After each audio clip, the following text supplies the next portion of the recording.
I'm Bree, and this is TJ. In 2017, we decided to break away from the norm and travel the US in our custom 4x4 van and Airstream.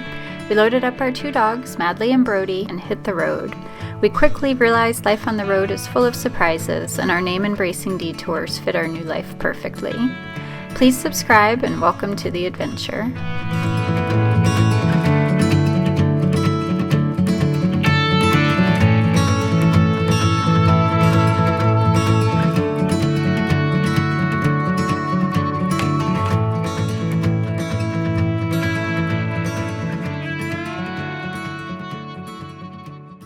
We've come to Nashville and are staying at the Nashville Fairgrounds, which, It's a pretty tight quarters. Yeah, they squeeze you in here. That said, it is extremely expensive to camp in Nashville. Like, we're talking on the cheap end, $80 a night. Yeah, unless $70, but yeah. Unless you're at the fairgrounds, and then it's $35 plus tax. It works out to be just under $40 a night. Full hookups. If you want to be on the outskirts, there's some cheaper stuff, but right in town, this is the cheapest. Yeah. So we're here for a couple of nights and hope to see and do some cool stuff while we're here. As much as we can. As much as we can, yeah.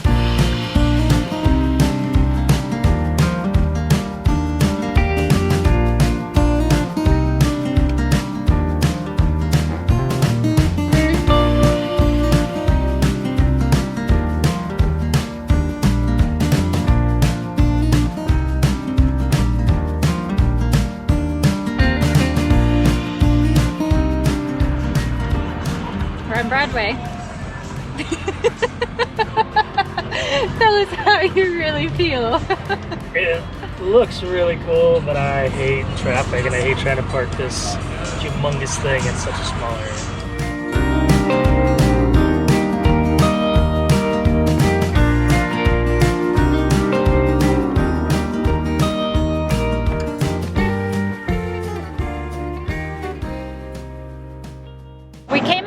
Downtown Nashville to go to the Johnny Cash Museum, and we didn't realize it, but this is right in the heart of downtown Nashville. We are right off of Broadway, which is like Music Row, I think they might call it. It's crazy how loud it is down here. Music coming from everywhere. It is. You know, we're here around noon on a Sunday. It's not like it's a Friday or Saturday night, but it's a hopping place. Most people know Johnny Cash's story thanks to the movie Walk the Line. The museum gave us a glimpse into the Man in Black's life and taught us a few new things. Johnny was actually born J.R. Cash. Born to poor cotton farmers during the Great Depression, he escaped the hardships of his upbringing through his love of music. After 3 lessons, a childhood music teacher advised him to stop taking lessons and never deviate from his natural voice and style. Turns out she was right, and that unique style eventually bought him a life he never could have imagined. But he never lost touch with his humble beginnings, which gave him a lifelong sympathy for the poor and working class and inspired many of his songs. Cash is one of the best-selling music artists of all time, whose genre-spanning music earned him a spot on the country music, rock and roll, and gospel music halls of fame.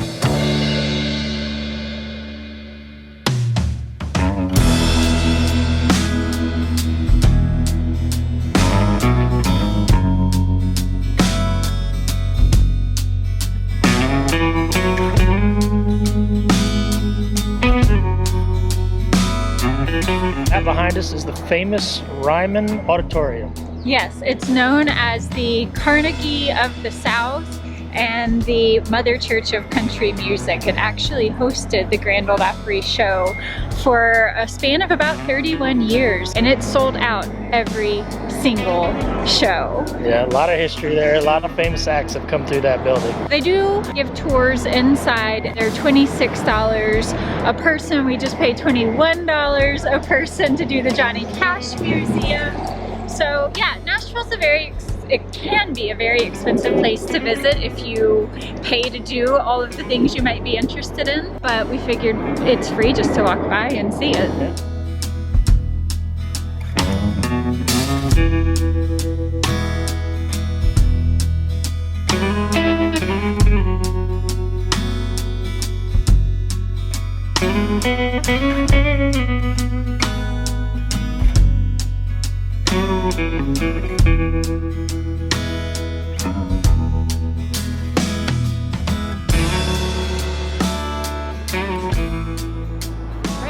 Same downtown area, you can get to the Pedestrian Bridge. Spans the Cumberland River. And it is one of the longest pedestrian bridges in the world. It's, I think, 3,150 feet long.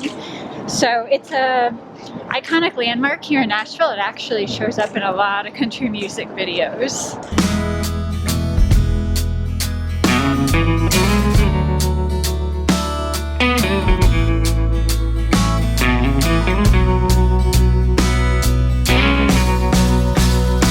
I'm gonna risk sounding like an old lady saying this, but Nashville's really loud.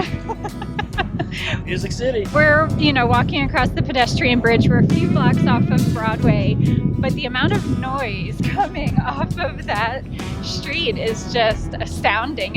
It's a lively city. You do totally sound like an old lady.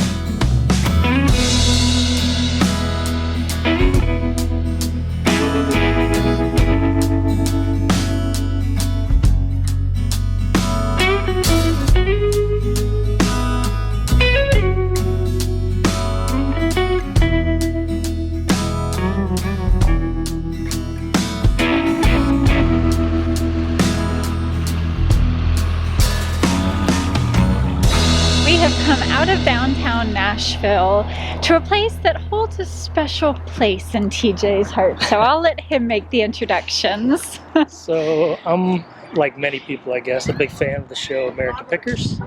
And they're from Iowa, but they happen to have a store here in Nashville. So it's in this old automotive manufacturing building behind his factory. Mm-hmm. And we're gonna go check it out. TJ thinks that he wants to be a picker. Oh, I could totally be a picker if I didn't have to sell anything. So here's the deal. So basically, I would be a junk collector. Exactly. I was just going to say that. TJ would make an excellent junk collector. He would never be a picker because he can't sell anything. I can't. I just hate to do it.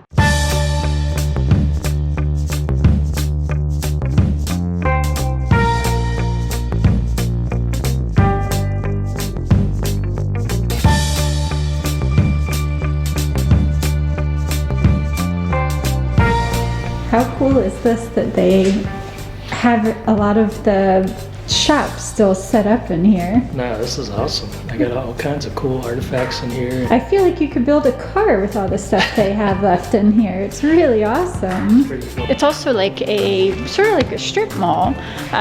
So there's a lot of different businesses in here. Apparently, Antique Archaeology, which is the American Picker store, is just one of the many stores.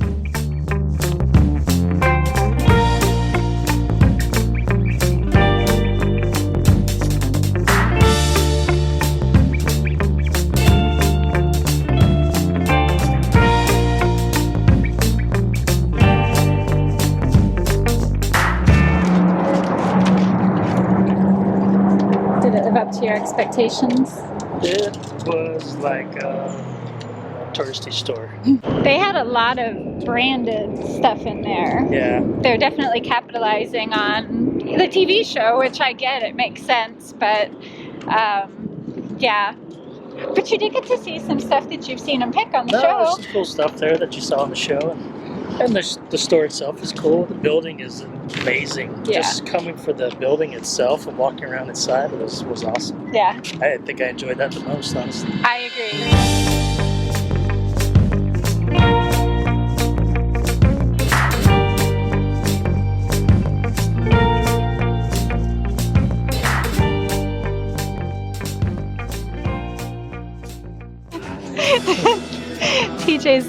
TJ's complaining that Carrie Underwood ended up with a stupid hockey player instead of him. We were meant to be.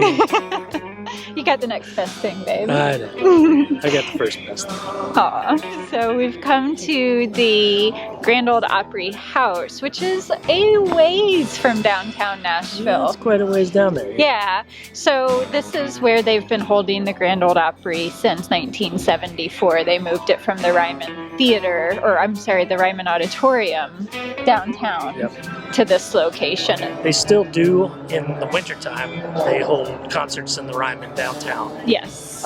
But for the rest of the year, they hold them. If I'm being honest, I think that venue has a lot more character than this one. This one is right next to a really busy, huge mall, you know, and it just doesn't kind of have that same charm. Well, it'll be fun either way to see them either place. I think the smaller venue downtown would be much cooler to see an event there, or a concert. But we couldn't come to Nashville and not come to the Grand Old Opry house. We're not going inside. There aren't any concerts going on. And you can do a backstage tour, but as everything in Nashville is, it's expensive. And, you know, you got to pick and choose what you do. But we wanted to drive by anyways and see it in person.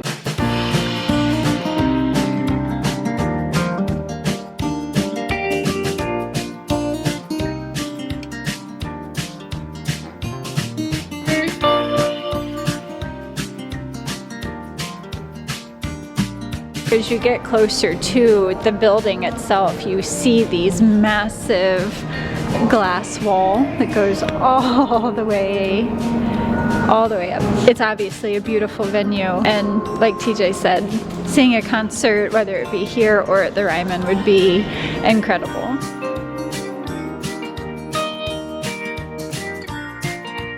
Cannot walk up top. It's closed off. So this is it.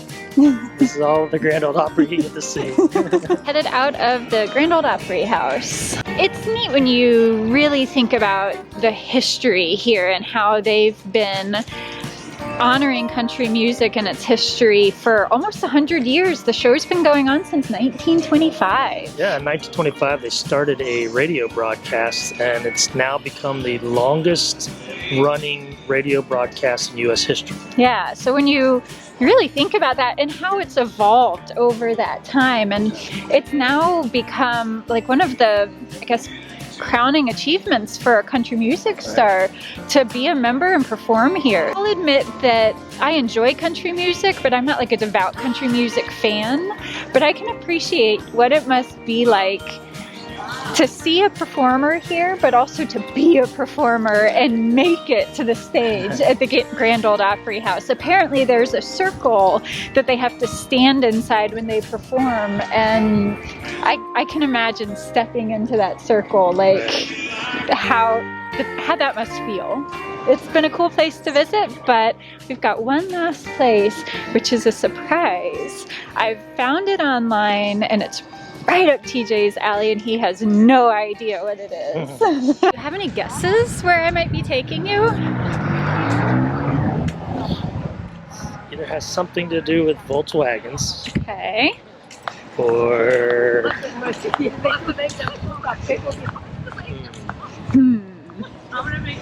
not a whole lot of things I get excited about. It's True. very even keel. But that's okay, because I get excited enough for both of us. What is it?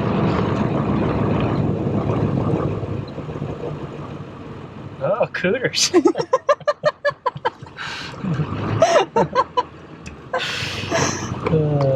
Is it a, what is it?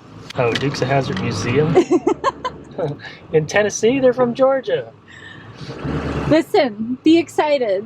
I found the Dukes of Hazzard Museum for you. Look, there's a General Lee. Very cool, I appreciate it.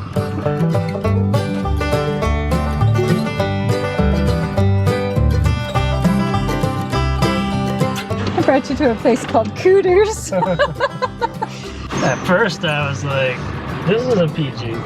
This can't make the video. No, it is. Probably to a nudie bar.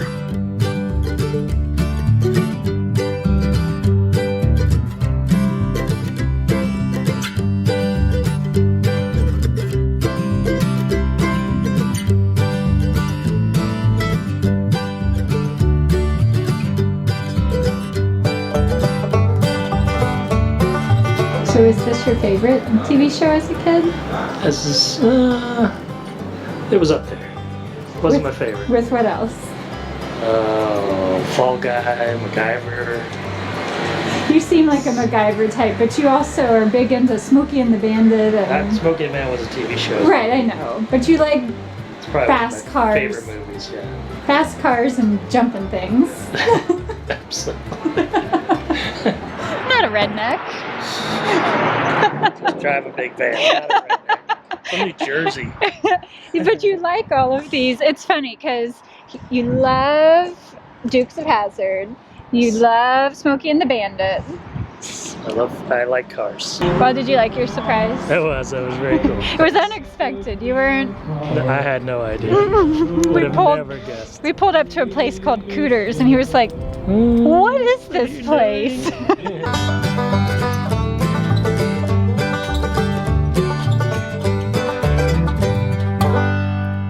All packed up and ready to head out of Nashville. Yeah, we stayed here at the fairgrounds. There's a highway close by, which you can kind of hear the road noise. Didn't bother us at night. There's also a train that runs by. Again, didn't bother us. And there is a homeless shelter on property, but you would never know it's here if you weren't told. Right. So the police presence here is very real. Why there are what seem like some negatives, there are a lot of positives to here. And you can't get any closer to Nashville without paying $80. Astronomical. Yeah, it's insane how much it costs to stay close to town. Yeah. That's kind of a common theme here in Nashville. It's just an expensive place to visit. Fuel is expensive. Campgrounds are expensive.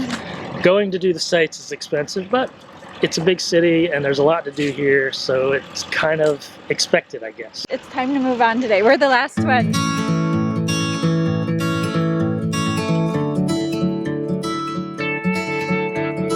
As always, a big thank you to our patrons whose support help make these videos possible. If you'd like to help support the production of our videos, please head over to patreon.com/embracing detours. Thanks for watching, and we'll see you next week.